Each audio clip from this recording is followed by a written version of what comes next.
pessoal. Boa tarde, humanitos. Boa tarde, humanidade.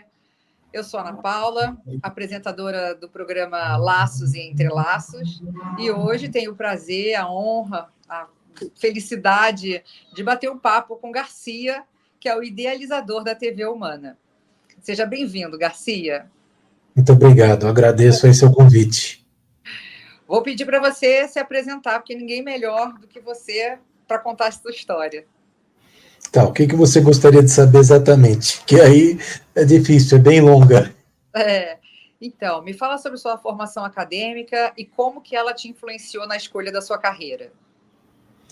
Bom, legal essa pergunta, é uma pergunta bem interessante. Então vamos ter que voltar um pouco no passado, tá? Bom, o que acontece é o seguinte, eu não nasci nenhum em berço esplêndido como algumas pessoas imaginam, não. Eu nasci numa periferia de uma cidade chamada Santo André. Cresci lá como todo garotinho da época lá, brincando de bola de gude na rua, soltando pipa, brincando lá com a molecada, isso daí. E numa época que tecnologia era uma coisa para ficção científica, nós não tínhamos acesso a absolutamente nada. O máximo de tecnologia que nós tínhamos nas casas naquela época era uma TV quadrada, daquelas redondonas, grandonas, etc. No caso lá da minha casa, era uma TV Strauss.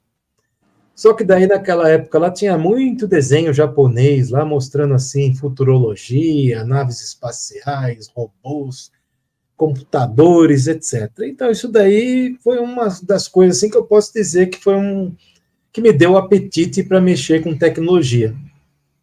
Então aí o que aconteceu? Quando eu tinha 13 anos, o meu irmão mais velho pagou para mim um curso de eletricista de manutenção, numa escola técnica que tinha em Santo André. Aí foi o meu primeiro contato real, né, com alguma coisa tecnológica, eletricidade. Bom, aí fiquei fazendo esse curso aí, teve 1 ano de duração, e daí com 14 eu entrei no Senai, para fazer de novo eletricista de manutenção, mas daí muito mais elaborado, muito mais prático, muito mais organizado e já, vamos dizer assim, contratado como aprendiz de Senai por uma grande metalúrgica da região lá de Santo André, que ficava especificamente na cidade de Ribeirão Pires, que não é tão perto assim. Estava uns 40 quilômetros da minha cidade lá. Bom, aí eu comecei a trabalhar com eletricista de manutenção e tal, só que eu olhava para aquilo que eu fazia lá, falava, não, isso aqui é muito pouco para mim, não é isso que eu quero, não. Eu quero alguma coisa a mais. E aí, o que foi, assim, outro momento, assim, de motivação? Foi o seguinte, eu trabalhando lá como eletricista, às vezes eu tinha que circular pela fábrica inteira para fazer manutenção, e daí a manutenção dos mais variados itens, tá? Então tem aquela coisa básica que todo mundo está acostumado a ver, um eletricista trocando uma lâmpada, instalando uma tomada, até de coisas muito mais complexas que não dá para a gente ficar falando aqui, que demoraria horas. Mas eu tinha que visitar a fábrica inteira e, em várias ocasiões, tinha que fazer alguma coisa na área de projetos da empresa, que era uma empresa que fazia carburadores e bombas de gasolina. Na época lá, todo o carro do Brasil era abastecido por essa fábrica, com esses 2 itens. E quando eu ia nessa área, e mais uma, que era de pesquisa e desenvolvimento, que eu via lá computadores, eletrodinamômetros, uma série de equipamentos eletrônicos, eu ficava maravilhado com aquilo. Eu falava assim, é isso que eu quero mexer, não quero ficar com esse negócio de trocar lâmpada, esticando fio, fazendo essa besteirada toda. Quero fazer outra coisa. Bom, só que daí, coincidentemente, nessa época eu também já estava fazendo meu curso técnico eletrônico à noite. Então, eu já estava tendo tecnologia, de novo, mais avançada que eletricidade nessa escola técnica. Naquela época era possível fazer ensino médio junto com técnico. Depois de uns anos aí mudaram, só piorou tudo e, enfim, não vou entrar em detalhes políticos sobre isso. Bom, aí, fazer um resumo rápido. Aí foi meus primeiros contatos, foi assim. Aí, quando eu me livrei de um pesadelo que existia naquela época lá para jovens, que era uma coisa chamada tiro de guerra.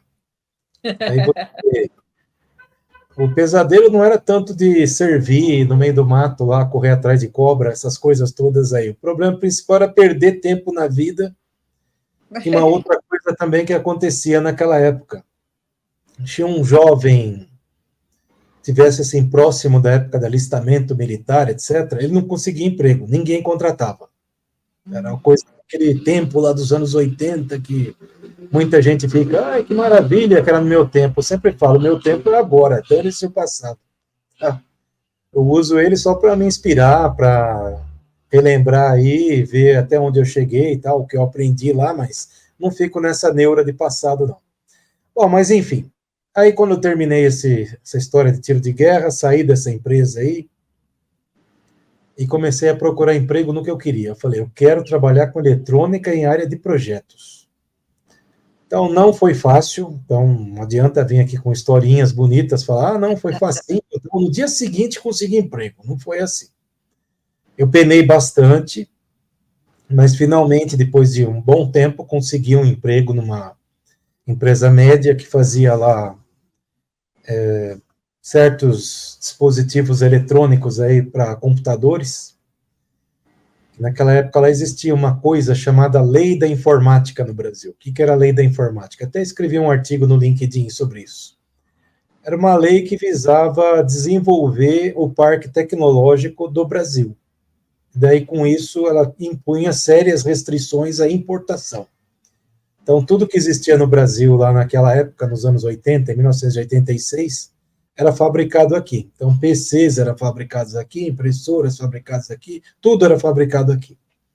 E por empresas nacionais.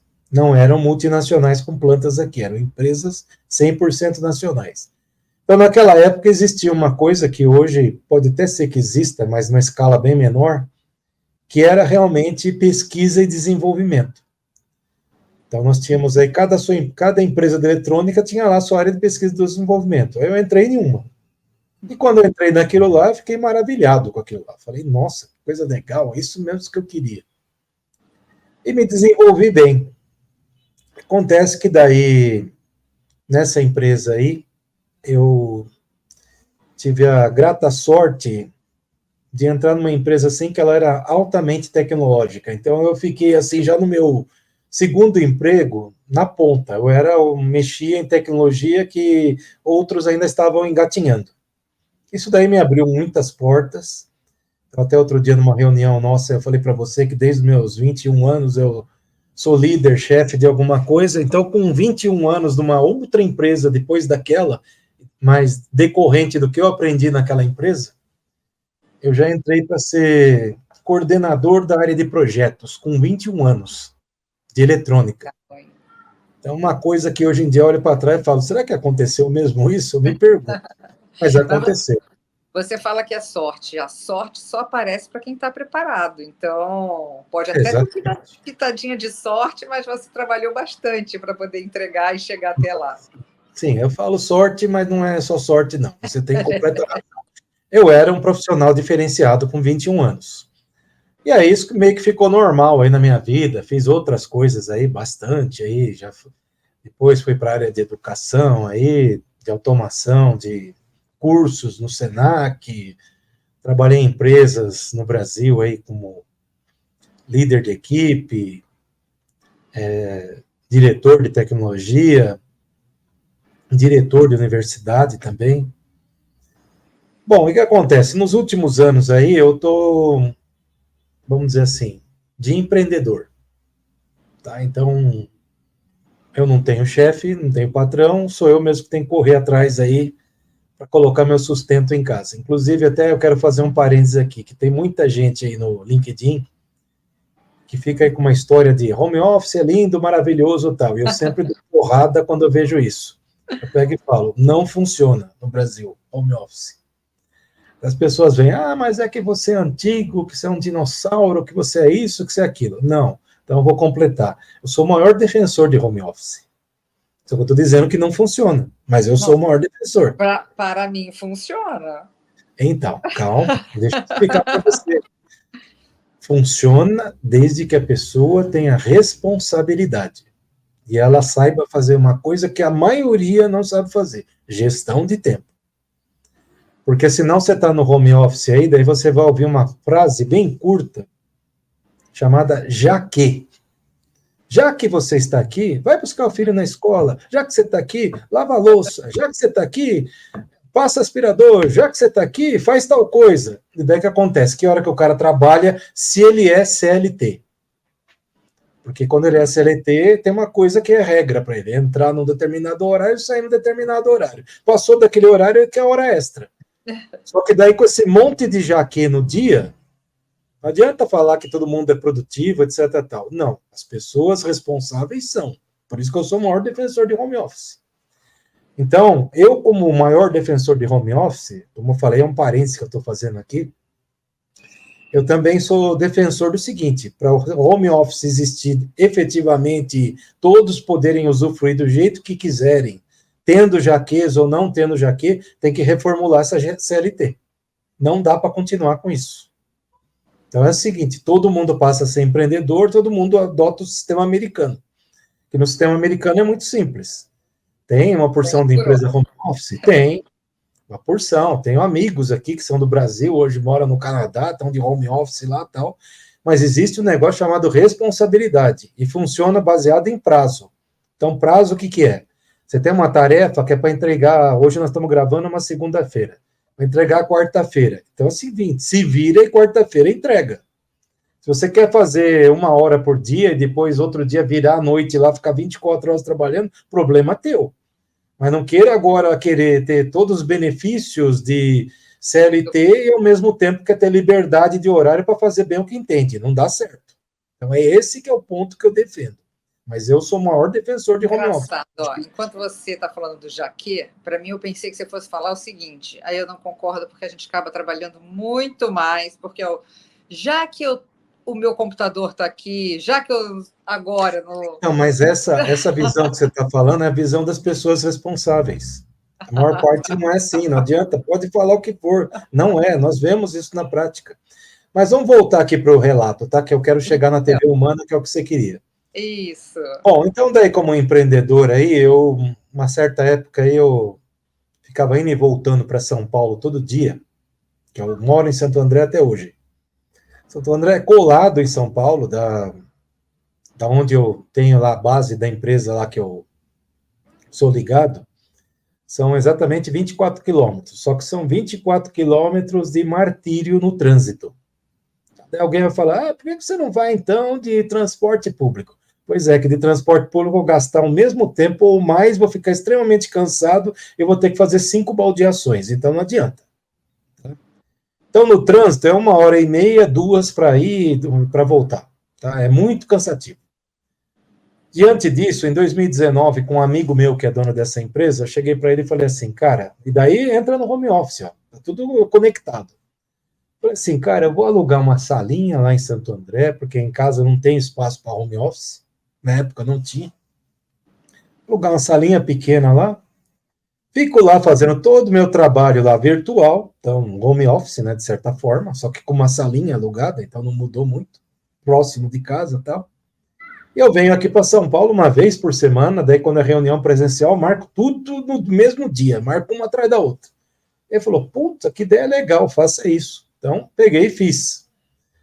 Só que daí o que aconteceu? Foi exatamente no começo de 2020. Começo de 2020 foi a Guerra Mundial Z aí, Covid. Então aí atrapalhou um pouco dos meus planos. Mas daí 2021 já estava mais flexível tudo, tal. Aí o que aconteceu? Aí eu estava lá com a minha salinha lá, eu tive um pensamento. Falei assim, poxa vida, São Paulo, eu conheço um monte de gente lá, diretor de empresa, CEO, dono de empresa, tal, e gente tudo de empresas grandes. E eu falei, a vida inteira eu moro em Santo André e não conheço ninguém, para falar a verdade. Era uma coisa assim totalmente absurda. Eu falei, preciso dar um jeito de conhecer alguém. Como que eu vou fazer? Vou participar desses encontros aí de empresário que tem, essas coisas aí, sei lá, entrar nesses negócios aí que tem aí desses grupos aí que existem. Mas nada disso daí me atraiu. E aí também eu, como um bom andrense, Peguei e falei assim, puxa vida, aqui na cidade também tem uma coisa, que é uma cidade muito boa de se viver, uma cidade grande, evidentemente, então tem todos os problemas de cidade grande, mas tem muita coisa boa. E daí as pessoas que moram em Santo André não têm essa sensação. Eles não sabem o que tem na cidade. Então daí deu um estalo na minha cabeça. Eu falei assim, pô, eu vou fazer um negócio que vai unir as duas coisas. Vou fazer um trabalho social para mostrar para essa gente toda o que tem na cidade. E com esse trabalho social que vou fazer, eu vou conseguir atingir meu objetivo, que é conhecer pessoas influentes na cidade. Então, conversando com dois amigos na época, nós criamos um projeto chamado TV Cidade de Santo André, uma web TV. Com essa ótica, nós íamos conversar com pessoas da cidade, artistas, empresários, tal, vários programas, e nós íamos também aproveitar e criar network. Deu certo isso? Vai perguntar? Deu. Conheci muita gente. Tá? Isso daí começou em 2021 e foi até final de 2022. Conheci muita gente, conheci muitos empresários, muitos donos de restaurante, loja, tudo que você possa imaginar. Conheci também profissionais aí de educação, muita gente legal conheci nesse projeto. Só que em 2022 eu recebi um convite para voltar para São Paulo mais efetivamente todo dia, desse meu amigo aí que é dono dessa empresa. E até talvez mudar para lá. Então ainda a questão de mudar a residência para lá ainda está sendo discutida aqui em família. Então é um processo devagar, mas talvez aconteça. E ficar todo dia lá é o que está acontecendo. Só que hoje em dia, principalmente aqui nas férias de julho, eu estou home office full time. Mas em agosto eu volto a ficar mais tempo da semana presencial lá, por N razões que agora não vale a pena ficar falando aqui. Então, a partir de agosto, você vai ficar um pouquinho mais estressado. Isso. Não, porque não tem como não ser. Exatamente. Bom, aí o que aconteceu? Quando houve esse convite no final do ano 2022, que, como eu disse, são duas vertentes, mexe tanto na parte pessoal como profissional, eu peguei e falei para mim mesmo, pô, eu vou ter que acabar com esse negócio de TV Cidade de Santo André, que não vai ter mais sentido eu ter isso daí. Porque eu não vou estar aqui mais o dia todo, vou vir só para dormir aqui, só fim de semana, tal, e praticamente indo embora para São Paulo, não tem mais sentido. Só que nesse momento eu já estava com algumas pessoas que começaram a gostar do projeto e tinham entrado ao longo desse período aí, estavam com seus programas em andamento. Então, quando eu conversei com eles, eu falei assim, gente, o que a gente faz? Eu tenho 3 possibilidades. Primeira possibilidade é acabar com tudo. Segunda possibilidade, dar uma travada aí, para agora, sei lá quando volta. E terceira, a gente evoluir o projeto. Aí chegamos à conclusão. Votou e evoluiu o projeto. Exatamente. Então eu falei, então vamos criar um negócio sem fronteiras.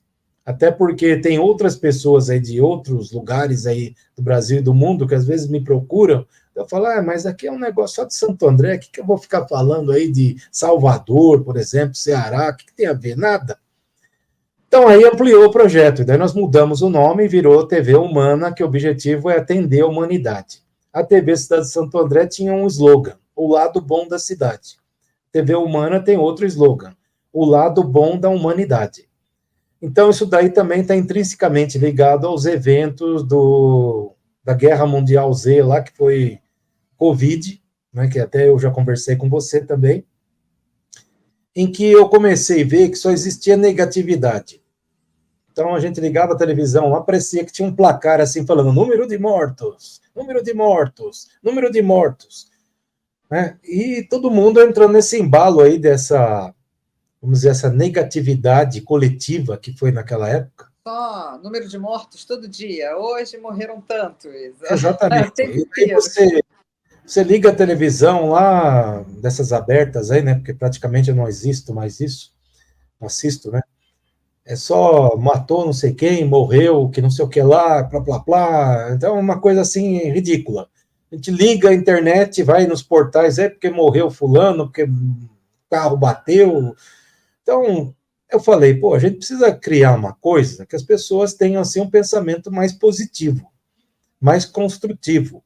Precisa sair dessa coisa negativa que tem aí, porque hoje ainda continua esse negativismo, principalmente aí no LinkedIn. Você não pode falar nada que não seja o que a pessoa queira ouvir, que já começa lá uma guerra lá, de até palavrão que sai. Então, na nossa TV Humana aqui, nós combinamos lá as pessoas que sobraram lá daquele primeiro projeto, que nós continuaríamos com a ideia de mostrar o lado bom das coisas.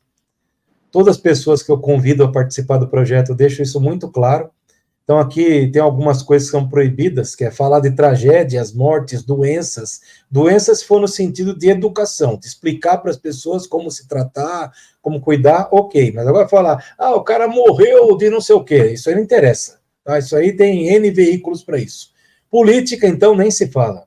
Essa história aí de que o Brasil está polarizado. Pois é, eu não sou polarizado de nenhum dos lados aí que tá. Eu sou um tipo de pessoa que penso em crescimento, evolução e tudo mais. E para mim, não estou nem aí com essas coisas. Então, é proibido falar de política também.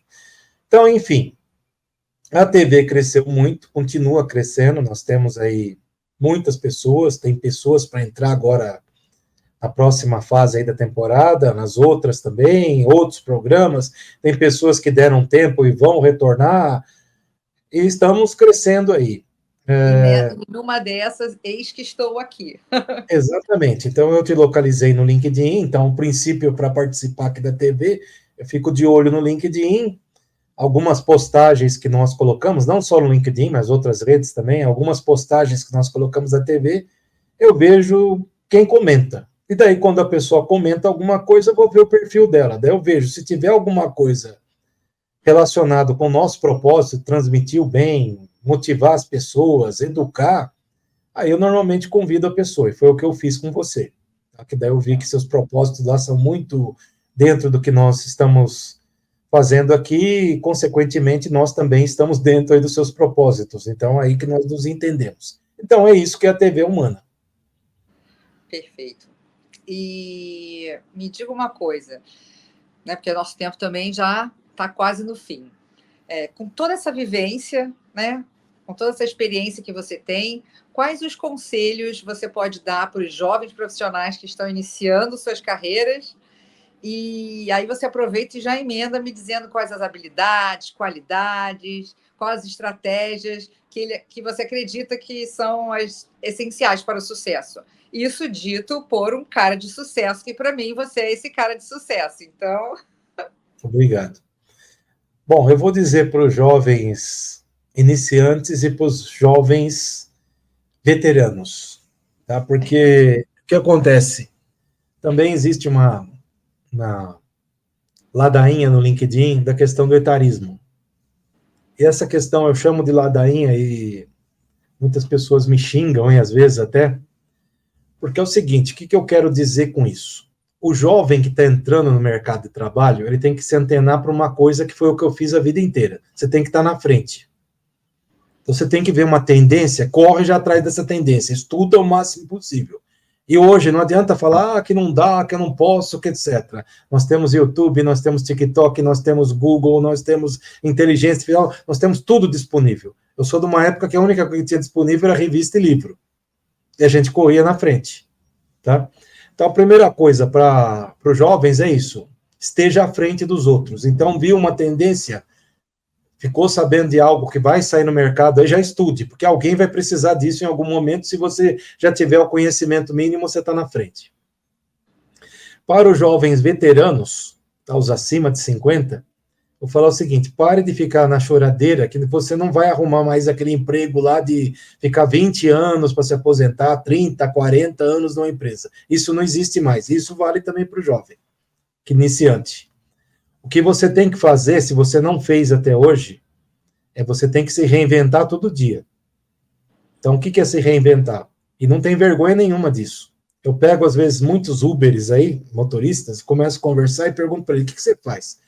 Eu era engenheiro, só que daí estava difícil de arrumar emprego, vim para o Uber. Porque eu era não sei o que lá, daí estava difícil de arrumar emprego, vim para o Uber. Ou então, algumas pessoas falam o seguinte, eu sou tal coisa, trabalho em tal empresa, faço tal coisa aí e tal, mas daí vou lá no Uber para ganhar um dinheirinho extra e daí também, se tiver algum problema lá, já estou aqui, já depois continuo sobrevivendo. Então é o seguinte, essas pessoas são altamente reinventivas. Elas estão toda hora correndo atrás do seu prejuízo, aí, vamos dizer assim, né? Que não é bem prejuízo, mas é uma questão só de tempo que eu estou querendo dizer, e vão tocando. Então, para todas as duas gerações, tanto a iniciante quanto a veterana, também tem que dizer o seguinte: existe um negócio aí chamado inteligência artificial, que não é novo, tá? Então não foi 2022 que saiu, isso daí já tem há muito tempo, já, como eu disse numa outra conversa com você, eu já mexi com isso daí lá nos anos 80, tá? Só que era diferente da de hoje, claro, óbvio, mas já tinha, né? Só que hoje é uma realidade.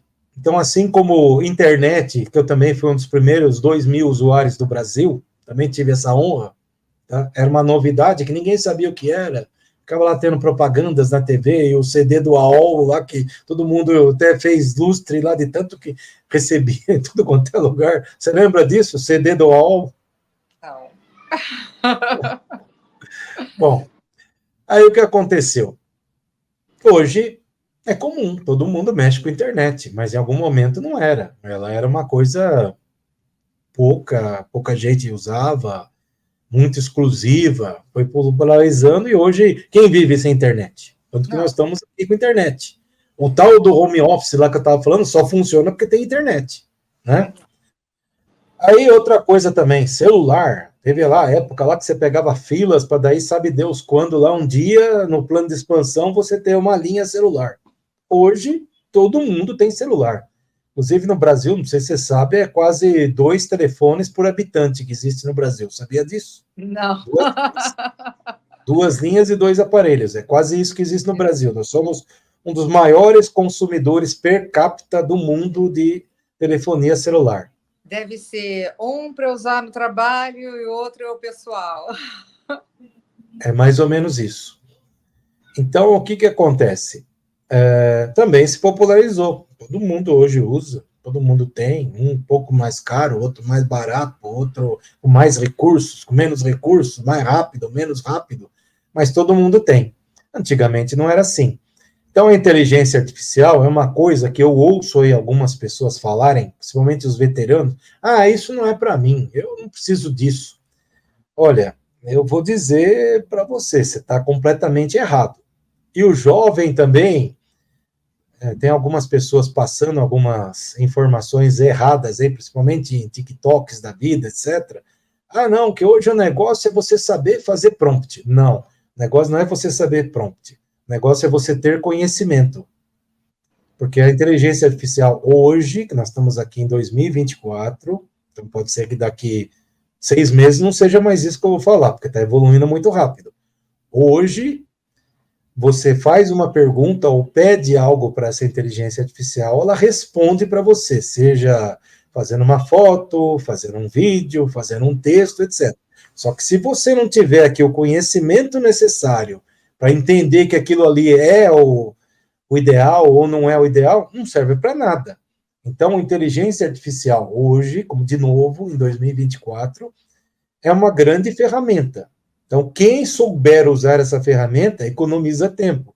Também já disse para você numa outra ocasião, eu faço aí por uso próprio aí alguns programas de computador. Hoje, com a inteligência artificial, isso daí reduz em 10 vezes o tempo para mim, para fazer. Mas agora, adianta chegar lá, faça a inteligência artificial, faça um programa para cadastrar tal coisa. Não é assim. Não é assim, ainda não está nesse estado. Vai chegar em algum momento aí para frente, mas agora ainda não está assim. Agora você tem que fazer perguntas muito certas. Você tem que chegar e falar: faça para mim um código para ter um login e senha. Tá bom, ele vai criar.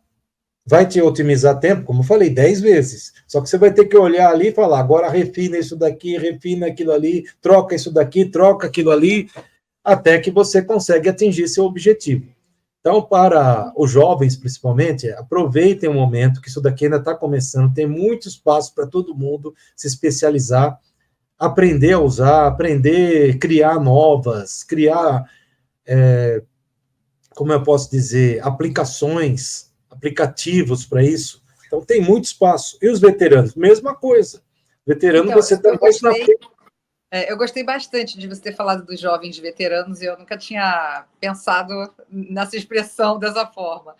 E quando a gente fala de inteligência artificial, quando a gente fala do tanto que isso já abriu o mercado e a tendência é que abra novas posições, novas profissões, então, nesse contexto, somos todos aprendizes, jovens, Exatamente, todos veteranos, são aprendizes. então é Todos um somos caderno, aprendizes. é um livro de páginas com nada escrito. Quem vai escrever essa história somos nós, estamos todos na mesma etapa, então é aproveitar, né? Então, agora eu vou até explicar por que jovens veteranos. Por que eu falo isso? Jovens veteranos, né? Esse nome bonito aí que você gostou. Porque é o seguinte, ó, eu hoje estou com 58 anos. Tá? Só que quando eu era criança, eu conheci lá, tinha meus tios, meu pai e tal, lá que tinham já acima dos seus 50. E eram pessoas já com 30 e pouco, já eram muito mais velhas que a gente. Hoje em dia, com 58. Então, hoje eu entendo que, devido a todas as mudanças que aconteceram no mundo aí nos últimos 50 anos, no geral, aí a população tem uma vida melhor. E também tem muita gente que vai xingar, porque não sei o quê, porque você fala isso, que você não passa necessidade. Não estou falando disso. Eu estou falando que a Eu vou vida dizer ficou para melhor. você, minha avó, uma pessoa simples, sem recurso, morreu com 96 anos. E lúcida, maravilhosa, então eu chegando a 96, significa que eu ainda tenho mais da metade da minha vida para viver. E eu já sou veterana. Exatamente. Por isso mesmo que eu estou falando, que são jovens veteranos, porque é o que você está dizendo, sua avó morreu com 96, você está menos de 50. Então, o que acontece? Tem uma longa jornada pela frente ainda. Então, não dá para ter aquela cabeça que algumas pessoas tinham no passado, que principalmente lá nos anos 70 acontecia muito isso, principalmente aqui no E ABC. todo mundo queria se aposentar. Com 35 anos já estava falando em aposentar, etc. Meu, é um absurdo. Absurdo. Vamos trabalhar, gente, vamos trabalhar. E esquece INSS, esquece tudo isso daí. Uma outra coisa que eu falo assim, por que eu sou contra a CLT, etc. Porque você nunca foi empregado. Fui empregado a maior parte da minha vida. Só que acontece o seguinte, eu sempre faço essa comparação aqui que eu vou falar para encerrar aqui, né? Porque eu sei que o tempo está esgotado aí.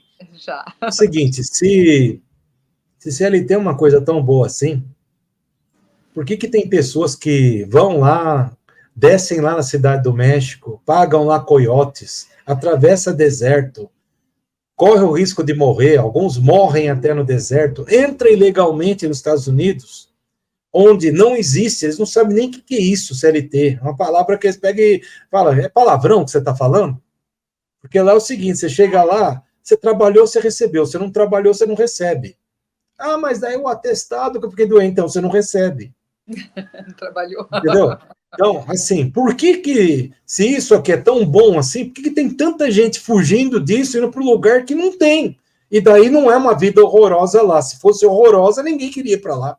Então, se alguém conseguir me explicar o que tem de tão vantagem aqui que lá não tem, aí eu vou ser o maior defensor do mundo. Mas hoje eu não sou. Tá? Bom, mas aí foi só um parênteses. A TV Humana, a história é essa que eu contei. Isso. Mas você tem muito mais história para contar para a gente, então você vai precisar repetir ainda umas 3 agendas dessa comigo. Muito obrigada pela disponibilidade, pela oportunidade. Obrigada por você ser essa pessoa cheia de luz que, assim, transcende o vídeo aqui. Então, muito obrigada. Tá bom, eu que agradeço aí, estou à disposição aí para quando quiser aí nós participarmos novamente aí num programa seu aí. Muito obrigado. Legal. Obrigada. Tchau, tchau. Tchau.